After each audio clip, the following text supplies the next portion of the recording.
এই যে বন্ধুরা আমি চলে এসেছি নতুন ভিডিও নিয়ে। এই যে আমার সামনে ইলিশ মাছ, এখানে আমি হলুদ আর নুন দিয়ে মাখিয়ে রেখেছি। তার আগে মাছটা কিন্তু মাই ধুয়ে রেখেছে।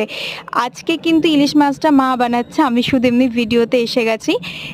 ইলিশ ভাপে তৈরি করছে, এখানে কিন্তু একটু পোস্ত দিয়ে দিয়েছে মা, আর খেতে অসাধারণ। এই রেসিপিটা তোমরা একটু শুনে নাও, সাধারণভাবেই বানানো হয়েছে। পোস্ত আর একটু সর্ষে বেটে নিয়ে ভালো করে আমার মা মাখিয়ে নিয়েছে, তারপরে সর্ষের তেল দিয়ে আর একটা একটা লঙ্কা মাছের গায়ে লাগিয়ে রেখে, এটাই কিন্তু একটা বাটির মধ্যে সর্ষের তেল দিয়ে চারপাশে মাখিয়ে নিয়ে আর যেভাবে স্টিম করে নেয় আর কি, সর্ষে ইলিশ মানে যেটা ভাপে করে, ওইভাবে করে নিলেই কিন্তু টেস্টি লাগে।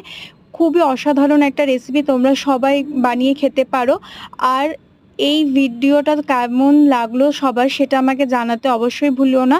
ভিডিওটা দেখে সবাই কিন্তু বাড়িতে বানিয়ে ফেলবে, ঠিক আছে? Thank you so much. ভিডিওটাকে ভালো লাগলে অবশ্যই চ্যানেলটাকে সাবস্ক্রাইব